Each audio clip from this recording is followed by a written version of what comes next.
Alright, good morning po sa inyo lahat mga kababayan, Batang Maynila Toys. Usapan natin, unang-una si Amy Marcos.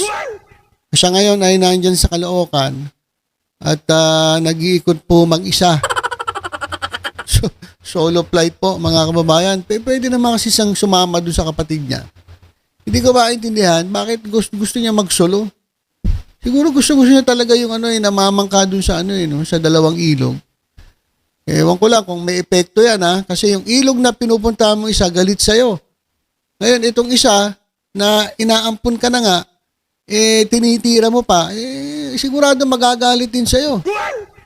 Mukhang galit na nga dahil nga hindi ka na binanggit doon sa kanilang rally dyan po sa Cavite. Mamaya ipapakita ko sa inyo yung video Baka sabihin nyo, chismis lang ang ginagawa natin. Hindi po binanggit si Amy Marcos dyan po sa kanilang rally. Ito pong rally ng Alyansa para sa Bagong Pilipinas dyan po sa Cavite. At ang sabi ni Presidente Marcos 11 na lang ang alyansa. Kasi di ba sinisigaw ni Andrew 12 alyansa. Ganun di ba? Pero sabi ni PBBM, 11 na lang. Una nga, 10 Nagkamali siya Kasi wala rin si Camille Villar Pero binago agad ni Presidente. Sabi niya, 11 kandidato. Ibig sabihin, initsapwera na yung isa. At ang initsapwera ngayon ay ito nga si Amy Marcos. Kaya ito, kawawa naman. Nagsosolo, mga kababayan, nagsosolo. Hindi ko alam kung may epekto to na para bang sinasabi niya na siya independent candidate. Pero wala ito. Mukhang mukhang sa inidoro na ang bagsak nito ni Amy Marcos. Lalong-lalo na nung alam niyo ba na pinagtulungan nitong si Amy Marcos yung 2 Rimulya. Mamaya papakita ko sa inyo yung video. So ang dami ko ng utang sa inyo. Yung video na kung saan hindi binanggit ni Presidente Marcos si Amy at pangalawa, yung video na kung saan doon mismo sa hearing ni Amy Marcos, pinagtulungan siya mga kababayan ng 2 Rimulya. At bago yan mga kababayan, may papakita muna ako sa inyo. Ayan po, sa ating screen si Mayor Hanny Lacuna at si Danny Lacuna mga kababayan. Ngayong araw na ito ay pinagdiriwang ni former Vice Mayor Danny Lacuna ang kanyang kaarawan. Ayan po, post ni Dr. Hanny Lacuna, on your special day, Dad, we celebrate the wonderful man you were and the legacy of love you left behind. Happy birthday in heaven, I love you. Sabi ni Dr. Hanny Lacuna. Ayan, talaga nga mahal na mahal ni Mayora si yung kanyang ama na si Danny Lacuna. Ewan ko ba kung bakit etong si Danny Lacuna ay para bang tinraidor nung dating mayor. Kasi alam naman natin, di ba? Si Danny Lacuna, etong tumulong dito sa dating mayor, pinag-aral siya, kinalinga siya, itinuring siyang anak. Kaya nga, halos magkapatid na itong si Mayor Hanny Lacuna sa kayong dating mayor Pero dahil lamang sa sariling interes, pero tinalikuran niya ang pagkakaibigan. Tinalikuran niya itong mga nagawa sa kanya ni Danny Lacuna. So, wala, ganun po talaga. Meron na nangyayaring ganyan. Kaya, sa Mayo na lang tayo bumawi, mga kababayan, doon sa mga nagmamahal kay Danny Lacuna at kay Mayora Hanny Lacuna, wag nyo na po iboto yung traidor, mga kababayan. Iboto po ninyo ito si Mayor Hanny Lacuna sa darating po na eleksyon dyan po sa lungsod ng Maynila bilang mayor. At kay former Vice Mayor Danny Lacuna, isa pong maligayang kaarawan dyan po sa Kalangitan. Katulad po ng sinabi ni Mayor Hanny Lacuna, happy birthday in heaven. Alright. So, update lang muna tayo kay dating Pangulong Rodrigo Duterte dun sa mga umaasa na siya po ay makakabalik pa sa bansa. Ito lang po masasabi ko sa inyo. Nga. Okay. Babalik siya o hindi. So it's either madidismiss yung kaso o magbibigyan siya ng interim release na papupuntahin siya dito, which I think very, very slim. So, Attorney, mangyayari doon sa September 23? I-erase lahat yung issues. So, Attorney, kahit mayroong mga apela sa SC, buti na academic yun. Buti na academic. Okay. Babalik siya o hindi. Okay, so yan mga kababayan, napakalinaw So yung bring him home, malabo na po yan. Hindi na po yan mangyayari. Pero lang kapag siya ay na-acquit na o natapos na yung pag-imbestiga at siya po ay napatunayang walang sala. Yung mga appeal nila sa Supreme Court, wala na po yan. Wala na pong silbi. Yan po ay mute and academic. So, sorry na lang po. Doon sa mga umaasa na may babalik pa nila ang dating Pangulo. Saka ba't pababalik nyo pa? Maganda naman ang niya. Sabi nga niya, para lang siyang nasa hotel. Di ba? Kasi dito, may stress lang siya na may stress sa mga balita dito sa bansa natin.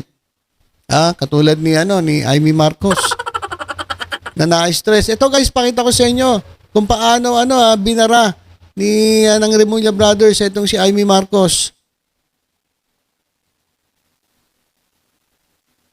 Yan. Sa drug war po, wala pong blatter ang polis. Marami nga walang blatter eh. Ang problema nga ho dito, napakarami hong namatay na ang death certificate nga nakalagay po cardiac arrest pero may butas po sa ulo mula sa bala. So Yun ang tama yung kakaiba. so yun ang sinasabi ninyo, failure of our justice system. Opo, nung panahon na yun. So, suko Nagkaroon tayo tayo ng doon. problema nung panahon na yun na hindi ho talaga maimbestigahan na maayos kasi pati ho ang piskal tinatakot po ng polis nung panahon na yun eh. Nung panahon na yun, ngayong panahon ngayon, hindi ba pwede Hindi mag-guide? ngayon ho, mas maayos ngayon Kung sapagkat sinisigurado po namin na ang piskal at ang polis ay magkasama mag-imbestiga ng mga krimen. Hindi na ho katulad ng dati. Kung ano sabihin ng polis, dapat masunod. Kung mas maayos ngayon, ba't hindi na magpila ng kaso dito sa Pilipinas? Maayos na pala eh, nag-iba na. Hindi ko ho pwedeng tanongin yun sa mga nagdemanda sa ICC. Hindi naman po namin hawak yung mga taong yun eh. Hindi ho namin sila kilala.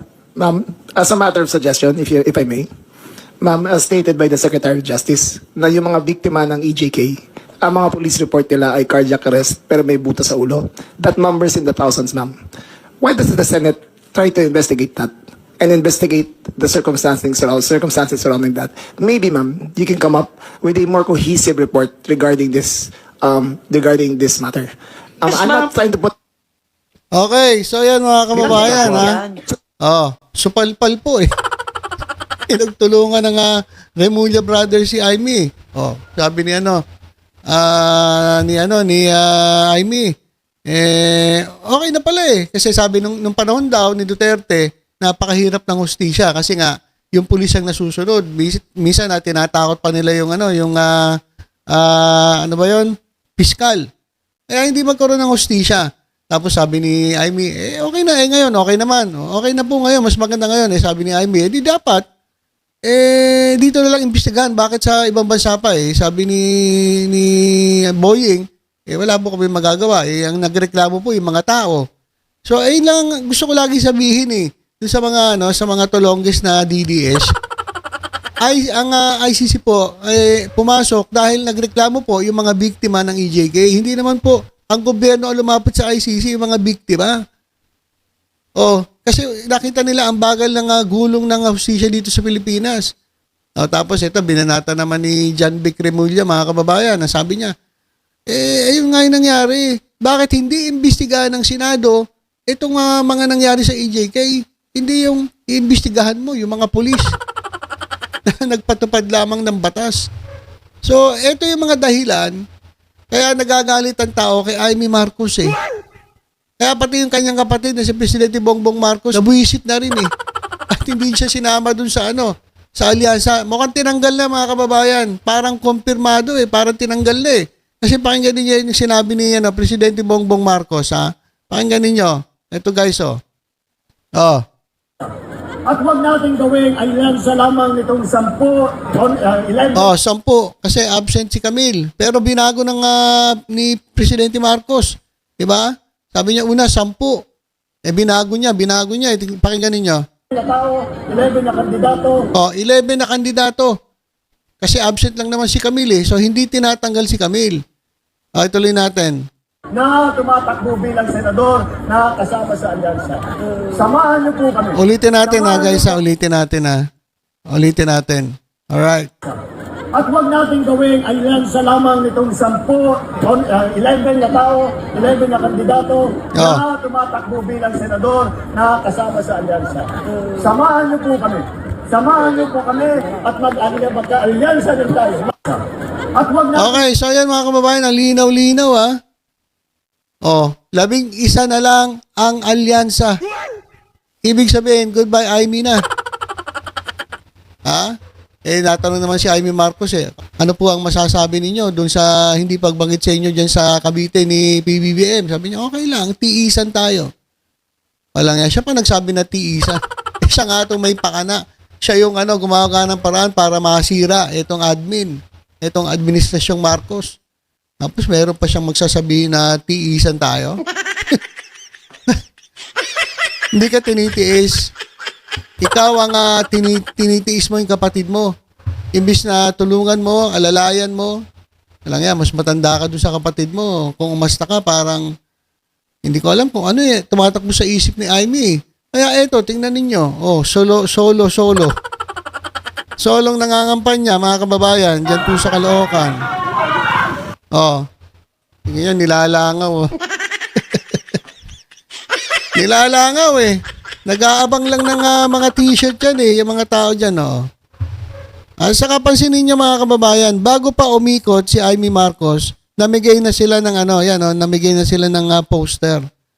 Lahat ng dadaanan niya may poster na So, ibig sabihin, bago pa siya dumaan, may advance party na namigay ng poster. At pag dumaan si Amy Marcos, ilalabas niya yung mga poster, kunwari, sumusuporta kayo kay Amy. Diba? Saan kukuha ng poster yan? So, ibig sabihin, may advance party na pumunta dyan na namigay ng poster para pagdaan ni Amy Marcos, yan, kung pakita nyo, kunwari, sumusuporta kayo.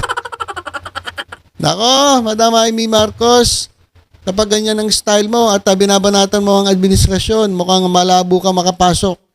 At yung ginagawa mong style, yung pag-iimbestiga, hindi po bumibilib sa inyo ang kampo ng mga Duterte. Galit na po sa inyo ang mga DDS. At sa ginagawa ninyo, nagagalit na rin po ang mga loyalista. Kahit si Presidente Marcos, hindi na nga kayo kinakampanya, hindi na kayo ini-endorso. Kaya ito, solo flight kayo dyan. Kaya hindi natin alam kung saan dadamputin itong si Amy Marcos. Ayan, biruin mo, saan nakakuha itong mga tao ng poster? Ibig sabihin, bago pa sila dumaan dyan, may na mga advance party na dyan na namigay ng poster. Ayan. Kaya, sa mga sa mga nagmamahal po sa ating bayan, siguro, ilaglag nyo na to si Madam Amy Marcos. Kasi, ako gusto ko talaga yung mga kandidatong sumusuporta sa gobyerno. Pero hindi ibig sabihin nun lahat ng nasa alyansa isasama natin. Ako, mag-isip-isip din kayo kasi meron akong mga nakikita dyan na parang hindi naman karapat-dapat na sumama sa 28th Congress. Tsaka na natin sasabihin yan kapag malapit na po ang eleksyon. Secret po yan. Pero sigurado, alam niyo naman paunti-unti sinasabi ko sa inyo yung mga gusto ko Anyway, yun lang po mga kababayan ng ating update. Basta tutok-tutok lang po dito sa Batang Maynila to it sa mga balita. Ingat po tayong lahat. God bless po.